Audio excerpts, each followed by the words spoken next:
ini nih yang ditunggu-tunggu sama rekan-rekan di sini. Ya. Kok bisa kamu terima Tuhan gitu ya? Bertobat begitu. Gimana ceritanya? Kalau dari cerita pribadi saya yang di masa kecil, memang saya sudah ingin meninggalkan ajaran saya yang lama, namun saya belum berpikir untuk Kristen waktu itu. Yang penting saya ninggalin dulu. Yang penting ninggalin dulu. Iya, karena banyak ajaran yang saya dapat dari yang sangat mungkin untuk saya being forced gitu, dimana saya selalu dipaksakan untuk menggunakan atribut tertentu gitu. Padahal bagi saya untuk menggunakan itu adalah hak masing-masing gitu, tidak bisa dipaksa. Tetapi keluarga dari oma saya selalu memaksakan saya untuk memakai atribut tersebut gitu. Nah, makanya di situ, dari situ saya sudah mulai berpikir bahwa aku harus meninggalkan ini. Jadi yang saya tangkap mungkin karena kamu merasa selalu terpaksa melakukan segala sesuatu di agama itu ya? Betul. Jadi saya berasal dari dulunya bukan berarti orang yang tidak beragama. Saya dulu orang yang beragama, bahkan saya mempunyai pemahaman saya harus membela agama saya. Sedemikian rupa agama itu harus dibela. Dengan pemahaman itu maka saya melakukan apa saja. Dan saya sebagai orang yang beragama dan cukup fanatik, sampai akhirnya saya terlibat di dalam keagamaan yang tidak seimbang. Artinya apa yang diajarkan saya melakukan, tetapi saya juga melakukan sesuatu yang sebenarnya menyimpang dari agama itu. Begitu. Jadi satu misal seperti saya beragama, tetapi saya membakar gereja, yang sebenarnya gereja itu tidak bersalah. Ya, saya dengan teman-teman, dengan rekan-rekan yang seusia, dan saya melakukan kejahatan demi kejahatan dengan nama agama itu, sehingga itu yang saya sebut ada ketidakseimbangan, ada satu keanehan di dalam kehidupan saya. Ya, dalam kehidupan saya mengalami satu keanehan, sesuatu yang janggal. Saya bingung, saya merasakan sesuatu yang aneh. Sementara saya beragama, bertambah saya membela agama saya, tapi juga saya bisa melakukan hal-hal yang radikal, hal-hal yang tidak masuk di akal saya. Saya bisa menganiaya orang, saya bisa merampok, dan itu semua untuk agama itu. Coba lihat kan, mana ada mualaf pintar? Kan bodoh semua. Kebodohan mereka nampak, lihat kalau mereka boleh bertanya kan. Lihat kemarin debat itu. Mualaf, mantan pendeta, tidak tahu Maria Magdalena itu bukan ibu Yesus. Itu gobloknya kan keterlaluan tuh. Anak sekolah minggu saja tahu itu. Coba itu tanya mana Ibrani. Tanya tuh, dia tahu tuh Maria Magdalena itu bukan ibu Yesus. Tapi mualaf mantan pendeta bisa anggap. Itu kan gobloknya keterlaluan. Mantan pendeta. Tinggalkan gerejanya, sekarang istrinya yang ambil alih, ganti dia jadi pendeta. Tapi tanya, Yesus tidak bangkit karena tanda Yunus. Yunus tidak mati, berarti Yesus tidak mati. Bapak ini mualaf. Saat kami duduk di coffee shop itu, gembalanya belum sempat ngomong, "Shalom Vano, Anda gimana kabarnya?" Gembala langsung bilang gini, "Vano, Anda, kalian berdua jadi TO." Saya bingung, saya tanya, "Maksudnya jadi TO gimana Om?" "Iya Vano, ini kalian berdua jadi TO mau dibunuh." Saya makin kaget, saya tanya lagi, "Maksudnya mau dibunuh gimana Om?" "Jadi gini Vano, ada beberapa orang atau ada sekelompok orang yang beranggapan karena istri saya ini memutuskan untuk mengikuti Yesus Kristus, maka hukum mereka istri saya ini darahnya halal untuk diminum." Dan gak sampai situ, gembalanya juga ngomong, "Dan tadi malam sebelum kami menjemput kalian berdua, kami sudah menemukan ada bom di bawah panggung tempat kalian akan KKR malam hari ini." Di saat itu harusnya kalian berdua panik. Assalamualaikum warahmatullahi wabarakatuh. Berjumpa lagi dengan Jadi TMC ya, channel yang mengedukasi dan menghibur. Berkali-kali saya sudah tampilkan bagaimana para Polikardus terus-terusan teman-teman. Terus-terusan menghujat agama Islam, terus-terusan mencoba memprovokasi umat muslim dengan hujatan-hujatan, kesaksian-kesaksian palsu. Dengan tujuan apa teman-teman? Tujuannya membuat chaos negara kita. Banyak sekali orang bertanda tanya, orang komentar, sebenarnya apa niat dari Polikardus ini? Sekali lagi, saya jelaskan ya, bagi teman-teman yang mungkin baru nonton, baru ikut, baru melihat ada perdebatan seperti ini. Saya ingin kasih tahu, Polikardus adalah sekelompok orang yang dibayar untuk membuat polemik, untuk membuat kegaduhan di negara kita. Kegaduhan apa? Kegaduhan antar umat beragama. Karena kita tahu, yang namanya agama adalah topik yang sangat sensitif di negara kita. Orang bisa ribut gara-gara agama. Dan itulah yang digunakan oleh Polikardus ini. Mereka dibayar oleh organisasi luar, oleh orang-orang tertentu, untuk membuat negara kita ribut. Jadi begitu ribut, begitu chaos, kepentingan asing akan masuk. Dari luar akan datang. Jadi tujuannya membuat gaduh. Terus bagaimana caranya? Tentu saja, ada yang harus ditumpangi oleh mereka. Dalam hal ini, yang ditumpangi adalah Kristen Protestan. Loh, masa seperti itu? Yes, saya berani bertanggung jawab atas statement saya. Kalian bisa lihat bagaimana para penghujat-penghujat ini. Kita contoh, Saifuddin Ibrahim, Paul Jang, Kosman bin Sunet, dan para penghujat lainnya. Kalian bisa lihat KTP mereka, identitas mereka dari mana? Kristen Protestan. Jadi Kristen Protestan disusupi. Yang salah bukan Kristen Protestan, cuman ada celah di Kristen Protestan. Celahnya apa? Karena Kristen Protestan tidak pernah bersatu. Setiap denom berdiri sendiri. Setiap denom berdiri sendiri, bahkan sering terjadi gesekan ribut antar denom. Reform sama karismatik, nggak pernah akur. Jadi sehingga kalau numpang di Protestan, orang tidak akan mempertanyakan identitas kamu. Misalnya ada yang mengaku pendeta, dia bilang dia pendeta di sini. Orang nggak bisa cross-check. Nggak bisa. Beda dengan Katolik. Kalau Katolik mengaku romo, mengaku pastor, ditanyakin. Begitu ditanyakin bisa dicek. Begitu ketahuan nipu, akan diproses. Jadi lebih gampang di Katolik untuk mengecek penyusup. Protestan enggak. Ya, Protestan enggak, teman-teman. Loh, kenapa bukan Islam? Karena yang mau diprovokasi Islamnya, teman-teman. Jadi mereka butuh kendaraan. Protestan dipakai untuk memprovokasi umat muslim. Jadi mereka nyusup ke Protestan, mereka sebarkan paham kebencian kepada orang-orang Kristen, supaya diadu, supaya memprovokasi umat muslim. Karena yang muslimnya yang gede, ini yang harus bergerak, ini yang harus marah. Itulah kenapa Islam terus diserang oleh Polikardus ini, supaya marah. Itulah agenda Polikardus.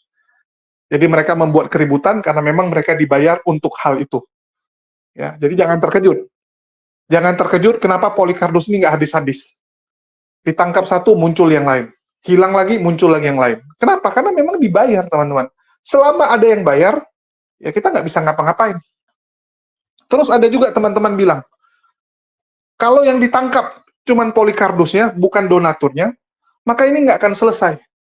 Itu dia jadi masalah, teman-teman. Pemerintah kita, penegak hukum kita punya keterbatasan. Polikardus ini didukung oleh organisasi di luar negeri. Di luar wilayah Indonesia. Susah, teman-teman. Susah. Contoh, bagaimana Saifuddin didukung oleh orang-orang di Amerika. Bisa diproses? Nggak bisa, teman-teman. Inilah yang jadi masalah. Ya, inilah yang menjadi problem bagi penegak hukum kita, tetapi kita doakan saja. Ya, kita doakan saja ada solusi yang terbaik. Dan apa yang bisa kita lakukan? Yang bisa kita lakukan adalah menyuarakan. Adalah terus melawan fitnahan ini. Dengan meluruskannya. Kita bisa meluruskan lewat konten-konten yang mengedukasi, yang meluruskan fitnah, ataupun share. Share ke semua sosial media supaya orang tahu apa yang terjadi. Kita bisa lihat hasilnya sekarang, teman-teman. Bagaimana kerukunan di negara kita sedang ada problem. Banyak teman-teman Kristen yang curhat. Kenapa sekarang rumah dia kalau melakukan ibadah sudah tidak diberikan, sudah tidak diizinkan? Dulu boleh, nggak ada masalah. Ada juga yang bilang gereja saya sudah berdiri 60 tahun. Nggak ada yang pernah tanya izinnya. Karena memang dulu berdiri tanpa izin. Dan nggak masalah, kok baru sekarang diributkan? Ya karena memang kita nggak pungkiri, banyak umat muslim yang mulai resah. Ya, mulai resah, kenapa? Ya karena diprovokasi terus. Diprovokasi oleh Polikarpus ini. Ini yang harus kita lawan. Dan kita cukup miris ya. Banyak saudara-saudara Kristen kita yang Protestan, bukannya berangkulan dengan pihak Muslim, pihak Katolik, untuk melawan Polikarpus ini. Malah mereka mendukung. Coba lihat Sofiatul. Coba lihat Ki Ahmad. Ada pendukungnya. Dan pendukungnya itu rata-rata orang Kristen awam. Yang pelan-pelan berubah menjadi laskar Polikarpus. Karena diprovokasi terus. Karena dicekokin. Wah, Islam menghujat kita. Islam ngatain Tuhan kita. Islam membakar tempat ibadah kita. Jadi terakhir orang-orang Kristen ini terprovokasi. Terprovokasi. Nah, ini yang harus kita lawan, teman-teman. Dan kita bisa lihat juga kesaksian-kesaksian murtadin yang asli lawak-lawak menurut saya. Ya, contoh lawak-lawaknya seperti ini aja, teman-teman. Saya masih di ajaran saya yang dulu, saya mendengar kata Kristen itu awalnya biasa-biasa saja. Oh, nggak ada rasa aneh gitu ya, biasa ya? Tidak. Karena sama-sama orang yang yang percaya pada Tuhan gitu, walaupun berbeda. Oh, berarti sudah toleransinya udah tinggi, udah bagus. Wah, dulu sekolahnya di mana? Dulu Gak usah nama sekolahnya, tapi misalkan sekolah dasar, sekolah apa begitu? saya waktu SD memang sekolah di sekolah yang beragama. SD, SMP, SMA?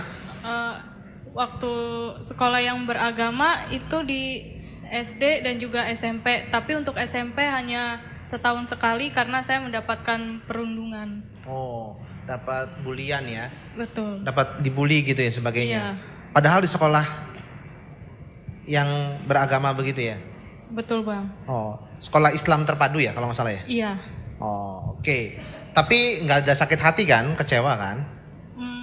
Karena kejadian sudah lama sih mungkin tidak ada kecewa gitu. Nah, yang bikin penasaran tuh kenapa teman-teman membuli Meisha?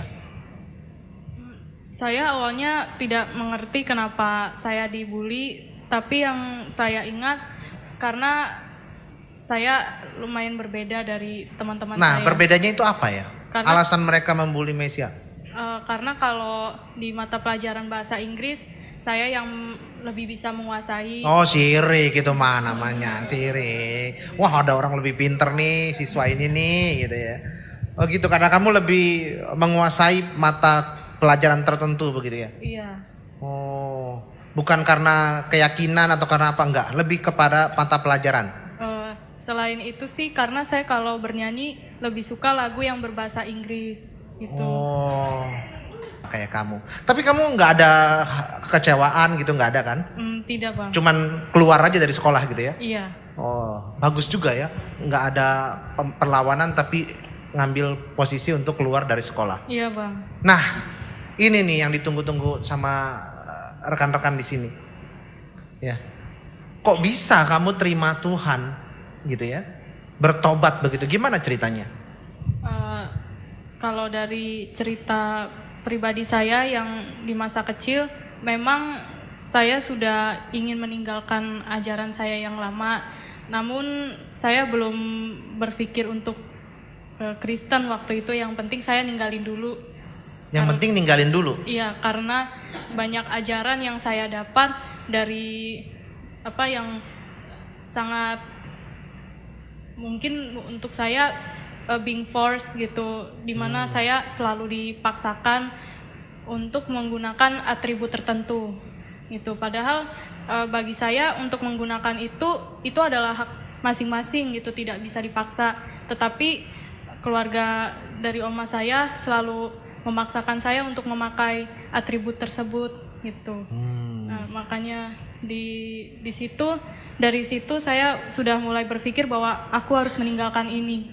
Jadi yang saya tangkap mungkin karena kamu merasa selalu terpaksa melakukan segala sesuatu di agama itu ya? Betul. Oh gitu. Bukan hanya atribut atau memang hanya atribut aja?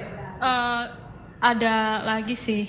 Seperti dimana saya selalu diberitakan dengan hal-hal yang berbau. Kalau di kita Boleh, sebut aja.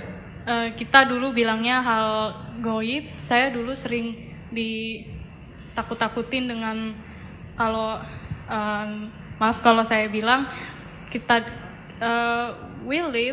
kita hidup itu berdampingan sama mereka yang kita nggak bisa lihat gitu. Ya. Dan saya awalnya sangat takut dan stres juga, tapi karena saya makin didoktrin pada saat itu dan akhirnya mau nggak mau percaya, dan akhirnya ya saya bisa menampak mereka yang sering diceritakan. Oh, gitu. kamu bisa melihat mereka ya? Betul. Bisa melihat mereka ya? Sering Iya. atau jarang-jarang? Nggak terlalu sering juga sih Bang. Tapi sekarang udah nggak? Selama saya ikut Tuhan Yesus sudah tidak pernah ada lagi. Haleluya. Ya. Oke. Nah, jadi merasa terpaksa, merasa kamu takut dan lain sebagainya. Terus ada pencarian?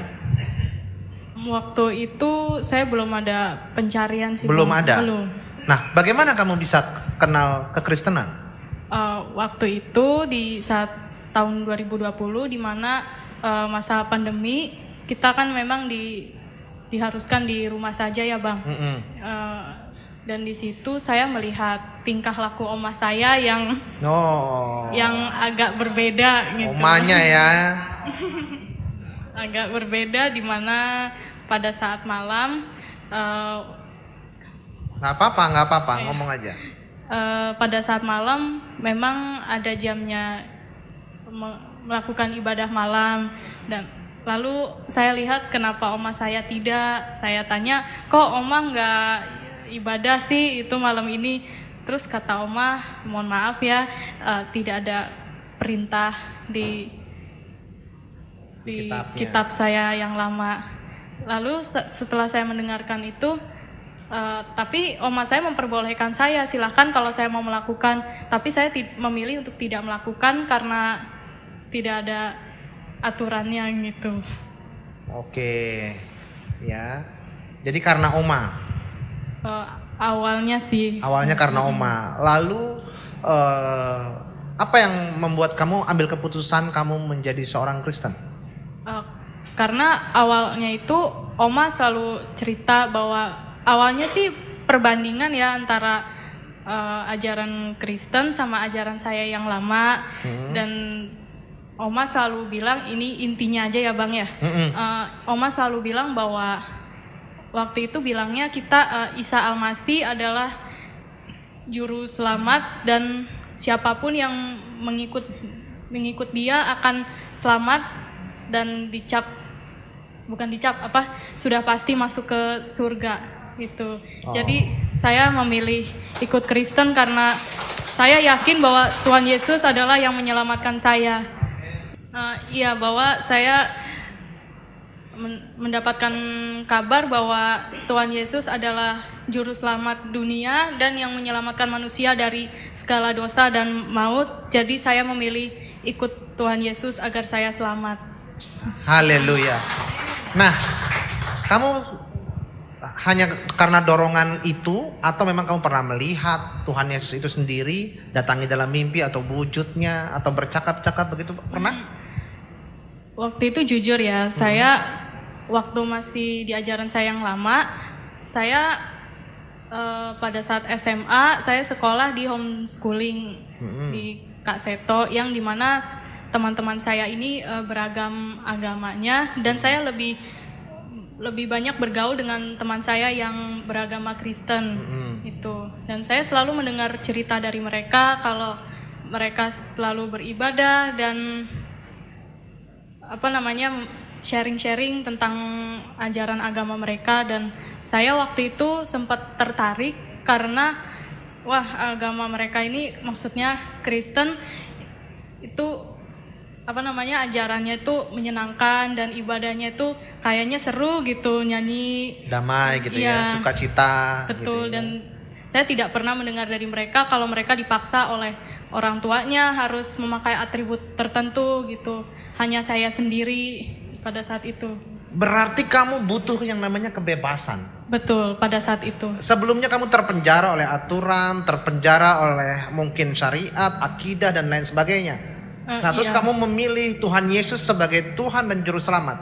Betul, karena saya berpikir bahwa saya ini, mohon maaf ya Bapak Ibu, saya waktu itu hidup di dalam liar or kebohongan gitu, dan saya harus mencari mana Tuhan yang benar gitu. Karena selama ini saya tidak pernah mendapatkan kasih Tuhan di agama saya yang lama gitu.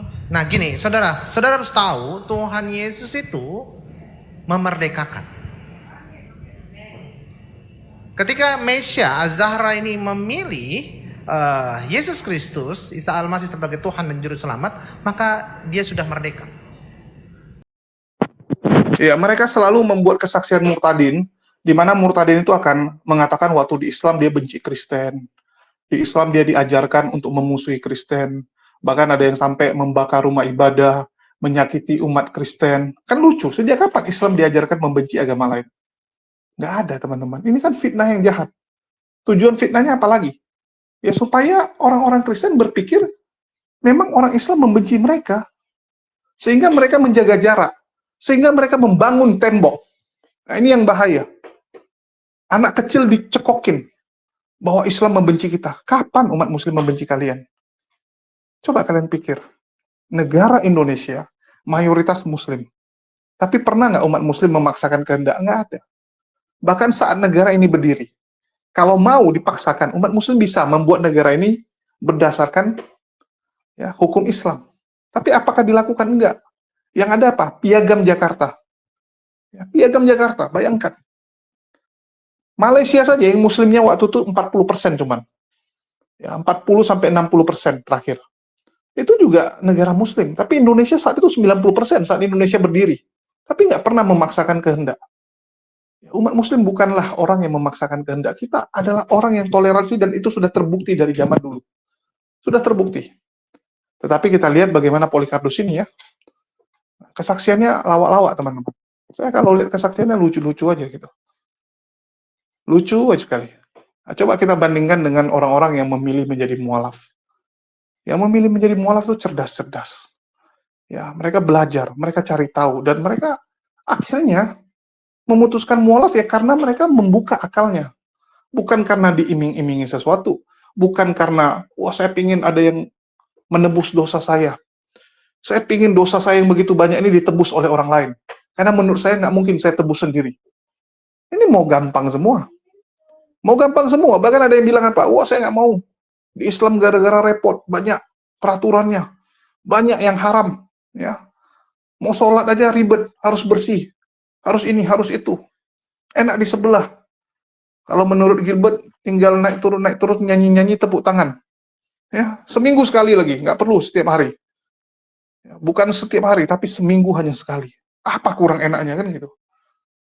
Saya bingung ya, kenapa ada orang menyangkut pautkan kegampangan, hal-hal yang mudah, bebas, dan berpikir itu dari Tuhan. Kalau kita mau renungkan, kita mau berpikir, tidak mungkin lah. Tidak mungkin masuk surga itu gampang, teman-teman. Sedangkan kita, ya, mau ke taman bermain aja, yang laku ya, tempat taman bermain kayak Disneyland itu ribet, susah. Tiketnya mahal. Mau main permainan antri. Bayangkan. Itu dunia loh. Kenikmatan dunia, apalagi kenikmatan tanpa batas di surga. Ya nggak gampang masuknya, teman-teman. Nggak gampang, sembarangan aja gitu. Nah, ini yang teman-teman harus renungkan dan pikirkan. Dan sekali lagi ya, kita akan bandingkan dengan orang-orang yang cerdas, orang-orang yang sudah terbuka akalnya. Dan ini salah satu kesaksian yang luar biasa.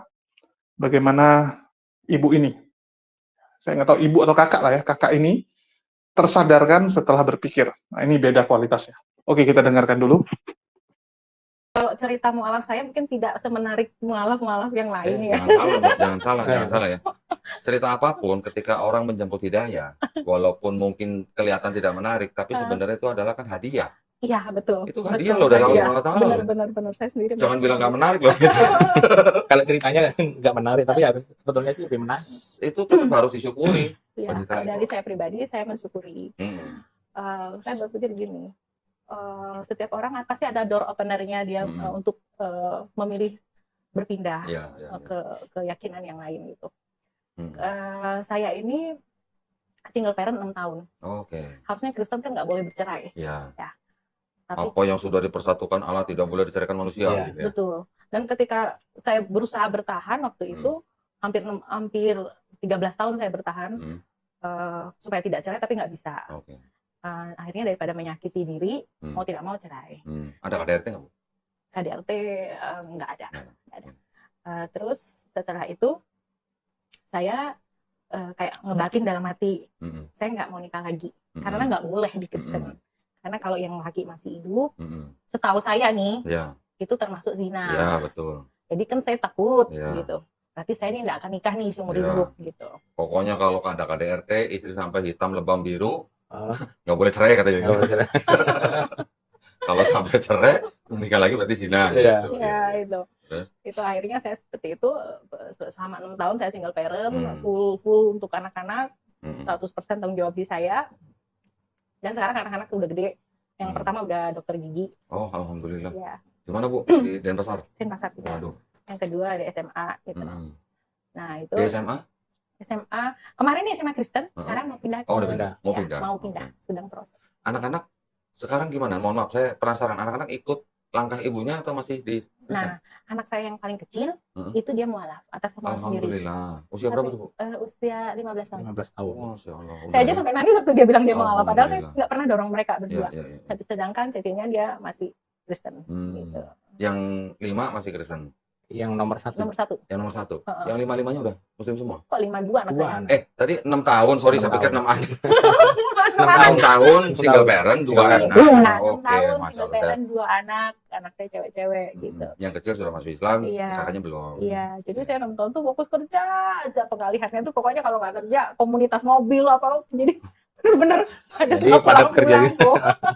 Waduh, sampai saya terus. tuh kelelahan kayaknya gitu. Heeh. Terus punya teman cerita juga terbatas kan gitu.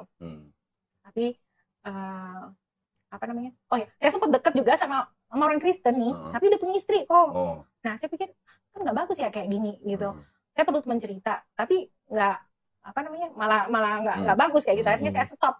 Nah, ini nyakitin orang, apalagi istrinya sakit kan, dia di Jakarta waktu itu. Saya nggak mau. Terus habis itu saya kembali lagi sendiri, nggak fokus ke sana. Cuman tidak dipungkiri sebagai manusia dan mungkin di masih usia 40 tahunan ini saya masih perlu teman cerita gitu. Nah, akhirnya saya ketemu sama Pak Yoni nih. Kebetulan dia teman saya nih dari 2018. Teman motor, bukan? Teman mobil. Teman mobil, tapi nggak tertarik dulu, biasa aja. Muslim gitu ya. Nggak masuk hitungan gitu ya. Poligami. Oh, tahu dari kami. Beneran kok. Iya. Aku takut sekali kok. Memang banyak, Saya. memang masih banyak orang punya stigma begitu. Itu yang paling saya takutin kok, poligaminya itu. Nah, itu. Terus akhirnya nggak tahu deket sama dia, ngobrol apa-apa nyambung. Cuman saya berpikir ini kalau diseriusin kita nggak bisa nih doa lama. Saya cari-cari dulu. Saya sebelum melangkah untuk lebih serius deket sama Pak Yoni, kita kan udah dewasa nih. Apa-apa kan harus di planning, apalagi udah ada anak gitu kan.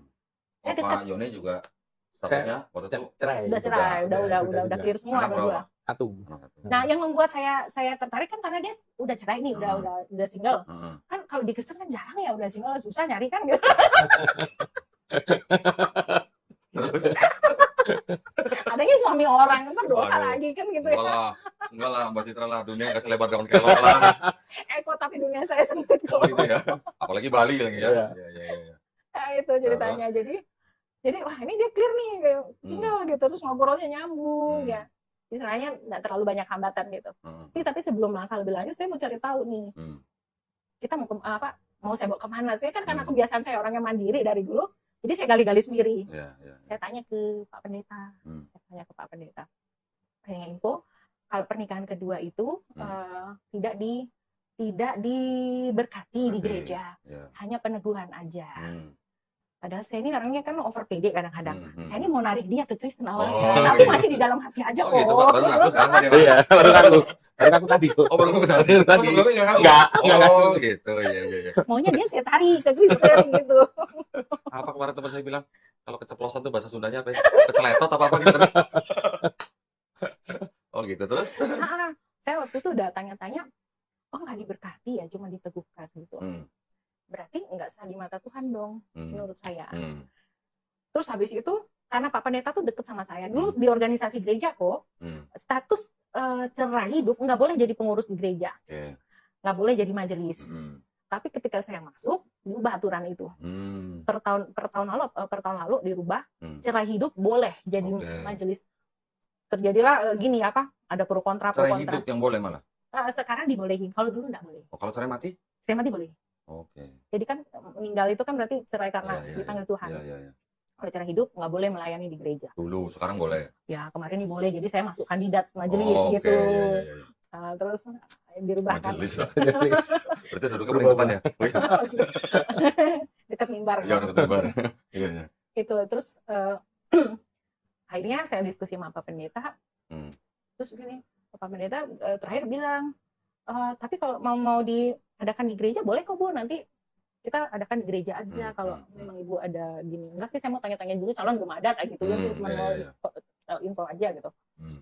Cuman saya waktu itu masih nggak seret. Hmm. Berarti ini bukan dari apa Tuhan. Tuhan, tapi Hmm. aturan gereja yang dirubah-rubah Iya, gitu loh. iya. Buat apa saya nikah tapi pernikahan pertama saya udah gagal. Hmm. Saya nggak mau dong yang kedua ini abal-abal gitu. Hmm. Hmm. Hmm. Saya maunya yang clear di mata Tuhan Hmm. dan juga di secara legal. negara ya, Agama. negara juga Tapi clear. yang pernikahan pertama Ibu sudah keluar akta cerai? Udah, Oh, udah. udah keluar akte cerai udah. Terus habis itu saya nggak srek nih, saya nggak srek kalau tidak diberkati. Hmm. Akhirnya itu saya cari-cari info di Muslim. Hmm. Di Muslim pernikahan kedua itu diberkati, ya diberkati apa dan namanya Islamnya itu namanya apa? Maklum Pak, maklum Pak.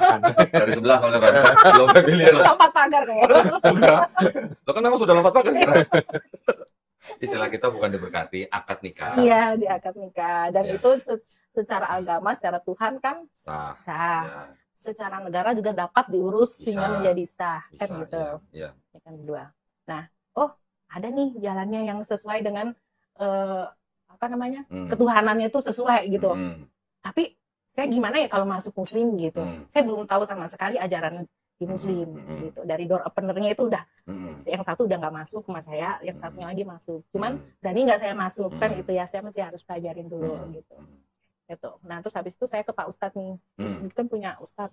Saya Ustadz. Saya kira ini Pak Ustadznya bukan. Bukan. Dia punya pembimbing Ustadz di Iya. Tabanan.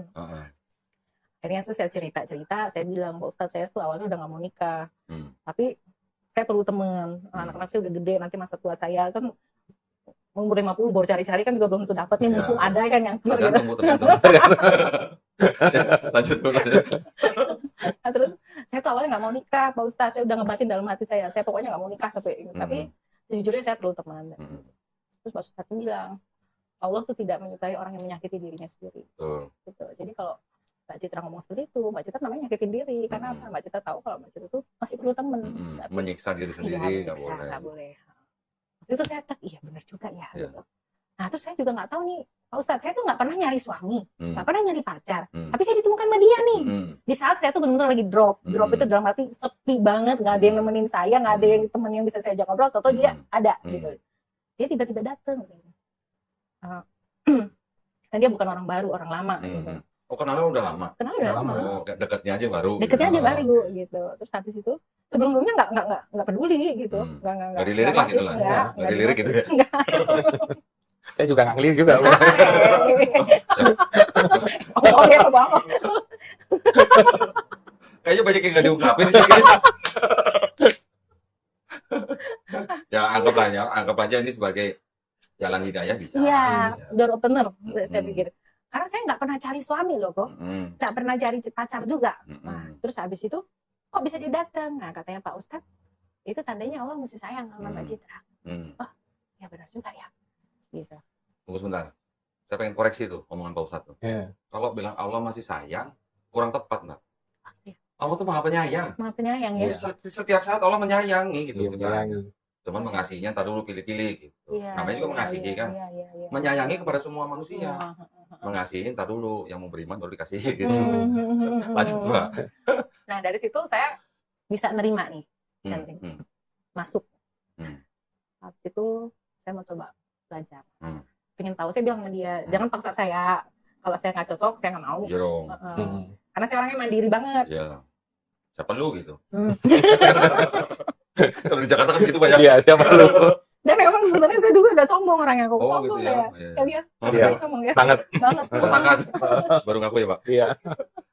Jadi saya bilang, jangan paksa aku. Pokoknya tidak boleh intervensi apapun. Biar aku Iya. cari tahu sendiri. Iya. Biar semua itu datang dari hati aku sendiri. Iya. Nah, Yang bisa membolak-balikan hati manusia cuma Allah, Mbak. Iya. saya percaya itu sekarang. Ya. Oh, sekarang? Dulu enggak ya? Dulu belum tahu, Pak. Belum tahu. Belum Iya, tahu. iya. Karena dulu tuh saya teman muslim nggak ada. Ya. Oh. Gitu. Lah yang di IMI juga nggak ada teman muslim? Banyak kan Hindu. Oh, Indo. Iya. Di Kadin juga? Kalau relasi mungkin ada beberapa, Hmm. tapi yang namanya teman ini tuh nggak ada. Oh, oke. Nggak ada. Ya, ya, ya. Habis itu awal mulanya saya ini tuh tersentuh tuh ketika pas di rumah saya baca-baca kan di Al-Quran sama Hmm, hmm, ada apa tulisan Arab, Hmm. tulisan Latin sama Hmm. arti Indonesia hmm, tuh. hmm. Yang paling pertama saya baca tuh Al-Fatihah. Masya Allah. Ya. Iya saya nangis kok. Gitu ya. Baru baca pertama langsung saya nangis, tangan Bisa saya merinding. gemeter kok. Kok saya jadi merinding? Gemeter saya. Al-Fatihah tuh ya? Iya, Terus? gemeter saya langsung saya gini. Ini bener nih Allah tuh yang ini gitu. Hmm. Ini bener Allah tuh yang Masya ini. Allah. Yang maha agung, maha mulia, maha esa, Hmm. yang bener tuh yang ini gitu. Hmm. Saya nangis kok, saya langsung minta ampun waktu itu. Hmm. Saya salah selama ini karena sama perjalanan saya dari remaja sampai pemuda sampai saya menikah pun ada beberapa pertanyaan yang menurut saya itu mengganjal, tapi saya nggak tahu harus tanya kemana, dan buat saya buat apa sih nanya-nanya kayak begini, kita Iman juga saja, gitu. saya juga nggak ada pilihan lain kan gitu, apalagi dari keluarga, apalagi bapak kan udah senior gereja segala macam, udahlah ikut aja gitu, yang penting masuk surga kan gitu. Surga yang mana, Bu? Surga yang mana? Setelah baca Al-Fatihah, Ibu? Saya baca Al-Fatihah, Tersentuh saya hatinya. tersentuh hatinya. Dari itu saya selama 40, saya usia sekarang 44 tahun. Saya tidak pernah baca Alkitab tuh sampai habis. Belum habis. Terus? Tapi saya baru mualaf sekarang ini, saya sudah baca sampai yang ketujuh. Apa juz ke-7? Iya. Oh, Masya Allah. Dan saya lakukan tiap hari. Walaupun saya belum bisa ngaji ya, Iya, kok. iya, iya. Saya baca. Dan itu keinginan dari hati untuk Iya. baca terus tiap hari. Saya Alhamdulillah. biasanya habis saya sholat tahajud, saya baca sambil nunggu subuh, saya baca Al-Quran. Masya Allah. Bu, saya tambahin mau nggak Apa tuh? tipsnya? Setelah sholat subuh, Ibu baca sampai syuruk. Wah, itu begini Bu pahalanya, Bu. Sampai? Syuruk itu artinya setelah waktu sholat subuh habis. Kan subuh misalnya 4:30 kalau di sini ya. Itu kan nanti ada waktu sampai syuruk itu apa ya? Matahari bersinar. Iya, seperti matahari setinggi tombak gitu. Itu kan di situ kan juga ada sholat syuruk namanya. Itu kalau Ibu habis sholat subuh terus Ibu baca sampai syuruk, wah itu pahalanya luar biasa, Bu. Tapi yang tahajud tadi juga bagus. Iya, saya kan sambil tahajud itu kan ada spare waktu Iya. untuk menunggu subuh. Oke. Nah, itu saya biasanya Ya, pakai ya, itu juga duduk, saya pakai baca gitu. Biasanya itu saya lakukan. Nah, dari situ setelah sekian lama, saya langsung nggak lama sih, selang sebulan kemudian tuh waktu itu 2023 ya. Saya bilang sama dia, aku mau syahadat ke Pak Ustadz. Ibu tadi tuh bilang baca Quran setelah Sebelum sholat syahadat. tahajud itu kan sebelum syahadat. Sebelum syahadat Ibu udah baca. Saya sebelum syahadat udah baca, waktu Oke. baca Al-Fatihah itu. Ya, setelah Ibu bersyahadat, sekarang Ibu masih sering membaca Quran setelah Masih, sholat tahajud. iya itu. Jadi awal Ya beda sekali kualitasnya ya teman-teman ya. Memang beda. Disinilah saya ingin mengajak teman-teman untuk berpikir. Dan sekali lagi ya, orang mau murtad itu urusan orang. Saya nggak peduli. Kamu mau murtad menyembah kodok, menyembah apapun, itu urusanmu. Tapi tolong kesaksian itu yang jujur-jujur saja. Kalau memang kamu anak kiai, nggak apa-apa. Dan itu bisa di cross-check, yang penting. Jangan bukan juara MTQ, ngaku juara MTQ. Ya, jangan seperti itu. Sama seperti yang dilakukan Aman Suherman. Begitu viral, ya, begitu kena tangkap, terus ketahuan rupanya skenario dari Yusuf Manubulu, kalian teriak-teriak. Kalian bilang tidak ada keadilan. Polisi main hakim sendiri, polisi nggak benar, polisi kadrun dan sebagainya. Padahal kalian membuat berita bohong yang menimbulkan keonaran. Kalian menyebarkan berita hoaks. Nah, ini yang lucu gitu. Ini yang nggak benar gitu. Saya kadang bingung ya. Udah membuat berita bohong, pede lagi gitu. Pede lagi. Apa sih yang kita cari sebenarnya di dunia ini? Coba kita renungkan. Apa yang kita cari? Hanya karena dengan kesaksian seperti itu dapat duit. Terus kamu berpikir sudah hebat. Saya kalau ada orang ya, menggadaikan imannya hanya karena uang. Hanya karena pingin sesuatu. Saya kadang-kadang miris. Jujur ya, saya katakan miris. Ini saya bukan mau sombong ya teman-teman ya. Ini saya bukan mau sombong, tapi saya sampaikan supaya ini jadi bahan introspeksi kita semua. Saya tuh diundang di beberapa podcast dan beberapa channel-channel yang membahas mualaf. Dari beberapa tahun yang lalu saya ditawari. Tapi saya nggak pernah mau. Bahkan Bang Sincan sampai nanya saya gitu. Bang Sincan bilang, Jul, lu kan bisa, harusnya naik, terkenal gitu kan. Saya bilang saya nggak pingin terkenal. Nggak pingin sama sekali teman-teman. Nggak ada niat. Dan saya katakan bahwa saya punya channel seperti ini aja sekarang teman-teman ya. Itu bukan karena saya. Kenapa HMC bisa besar? Jadi HMC bisa besar. Ya, besar dalam artian ukuran saya, menurut saya cukup besar gitu. Cukup memberikan pengaruh, memberikan warna dalam diskusi lintas iman ini. Dan itu bukan karena saya, ini karena Allah. Karena Allah semua, saya itu nggak ngerti apapun. Saat saya buka channel, saya hanya meluruskan fitnahan Polycardus. Saya lihat terlalu banyak channel-channel Polycardus yang memfitnah. Dan saat itu, channel muslim yang meluruskan sangat sedikit. Waktu zaman pertama sekali saya buka, ya saya buat akun, masih sangat sedikit. Di situ, ya saya buka diskusi, saya luruskan fitnahan-fitnahan mereka. Di situ muncul Luga Tambunan ngaku jadi nabi. Di situ ngaku ada pengajaran Wanes, ya, muncul orang-orang yang punya pemahaman berbeda dari Trinitas. Mereka ngajarin pemahaman mereka, barulah orang ngerti. Ya, di situ Kores belajar ngomong ya, di channel saya yang lama Kores baru pertama kali belajar cara diskusi yang rapi. Bang Handi, ya, Bang Handi itu masih sambil panggang ikan, sambil jadi kasir, dia ikut diskusi. Al Ayubi, Bang Ali Musa, Ustadz Alwan, Farhan ya, saya ingat sekali itu. Goldian itu masih anak magang dulu. Jadi bukan karena saya. Bukan karena saya, teman-teman. Jadi kalau ada orang berpikir pengen terkenal, kan konyol sekali gitu. Kamu akan terkenal kalau saatnya. Saatnya sudah tiba dan Allah yang mengkehendaki itu. Tapi kalau nggak bisa. Jadi kalau ada orang hanya sibuk mengejar dunia, dan Allah tidak mengkehendakinya, nggak akan bisa kamu capai. Itulah kenapa kita disuruh apa? Yang kita kejar akhirat. Kita kejar akhirat, dunia yang akan mengejar kita. Rumusnya seperti itu. Dan saya sudah, ya saya katakan saya sudah mempraktekannya. Saya sudah praktekkan. Bahwa kalau yang kita kejar adalah akhirat. Kita fokus dengan akhirat. Dunia itu akan dicukupkan oleh Allah. Akan ada tangan-tangan orang yang datang membantu. Akan ada kerjaan-kerjaan yang bisa kita kerjain. Yang bisa kita jadikan mata pencarian. Yang penting jangan kejarnya dunia. Nah, ini yang salah di murtadin-murtadin ini gitu. Banyak sekali saya mendapati ya, orang-orang yang murtad gara-gara nggak tahan dengan kemiskinan. Kalian kalau tanya sama Ustadz Alwan tahu betul. Dulu saya selalu curhat sama Ustadz Alwan. Saya kirimin screenshot percakapan beberapa penonton ya. Ada beberapa penonton yang muslim yang akhirnya murtad, teman-teman. Ada beberapa yang murtad gara-gara terlilit hutang, ya banyak hutangnya. Terus dari pihak sebelah menawarkan. Ya, karena yang kasih hutang pihak sebelah gitu kan. Yang jadi bank 47-nya, pinjam 4 bayar 7. Kamu mau nggak lunas? Mau gitu kan? Ya sudah, ikut pindah agama. Saya sampai bingung ya. Ini kok mau gitu, hanya gara-gara perkara 20 juta, 30 juta pindah agama. Kalau 30 miliar, 100 miliar masih boleh gitu. Ya, masih bisa kita anggap, wah, ini gara-gara kekayaan gitu. Ini gara-gara 30 juta, kan konyol sekali.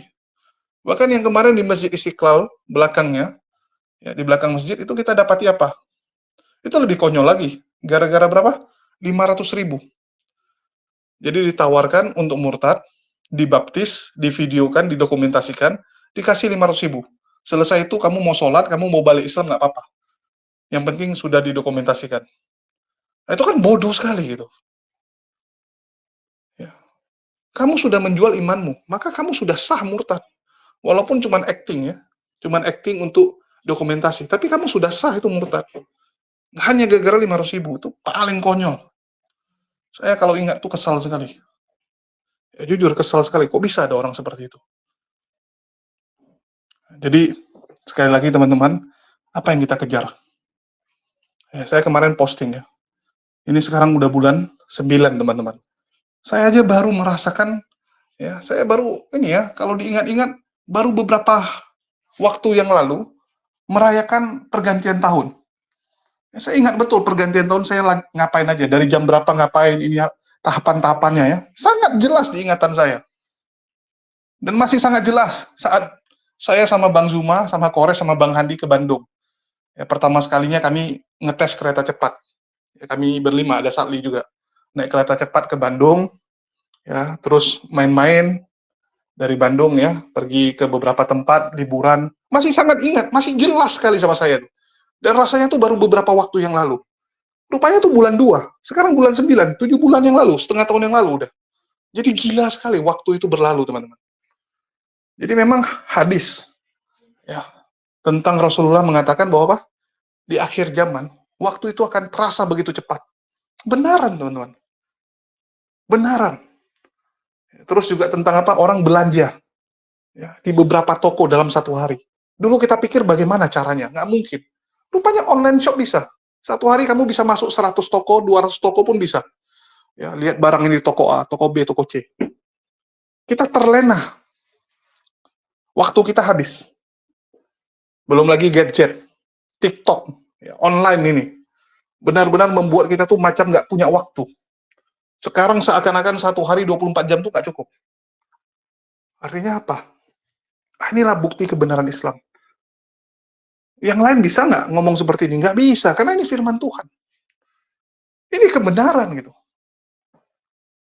Makin kita melihat bagaimana ya, bagaimana sains sejalan dengan apa yang ada di Quran, itu membuat kita benar-benar, wow ini gila. Nggak mungkin ini dari manusia. Ya, nggak mungkin. Ini pasti dari Allah. Pasti dari Sang Pencipta. Karena ini luar biasa, tahu akan masa depan. Ya, tahu. Atau nggak ini orang masa depan kembali ke masa lalu, sampaikan. Kalau mau disangkut pautkan dengan orang ateis kan ngomongnya gitu. Orang ateis akan bilang, ini kemungkinannya belum tentu Tuhan. Bisa jadi ini orang masa depan. Tapi ini sesuatu yang benar. Itu aja. Kalau yang sebelah, kacau balau teman-teman. Kacau balau. Saya kalau makin melihat, membaca ya, saya makin takjub dengan Islam yang benar-benar bisa menjelaskan semua hal. Dan makin sadar bahwa kita ini rendah. Bahwa kita ini nggak ada apa-apanya. Itulah Islam itu, teman-teman. Makin kita mengerti tentang Islam, makin kita sadar bahwa kita ini bukan siapa-siapa. Jadi makin kita tuh jauh dari sikap sombong, ya, sikap berbangga diri. Karena kita tuh nggak ada apa-apanya sebenarnya. Jadi kalau ada yang masih sombong, masih merasa angkuh karena kaya, karena pintar, karena gelarnya, itu konyol sekali. Itulah kenapa orang seperti M.M itu nggak akan laku. Membanggakan gelar akademis, tapi adabnya hancur. Di Islam jelas, nomor satu itu adab. Yang nomor satu itu adab. Itulah bukti bahwa Allah itu mengajarkan kita tuh untuk teratur, untuk hidup ya jadi manusia, bukan jadi hewan. Kalau hewan tuh kan gitu, yang kuat yang jadi raja. Coba lihat, yang jadi penguasa siapa? Yang paling kuat. Kan gitu. Yang jadi raja singa, yang jadi, maksudnya bukan raja singa penyakit ya, yang jadi istilah pemimpinnya. Yang paling kuat. Di serigala juga ada alfanya. Yang jadi alfa yang paling kuat. Itu binatang. Kita manusia enggak. Jadi itu aja sih yang bisa saya sampaikan.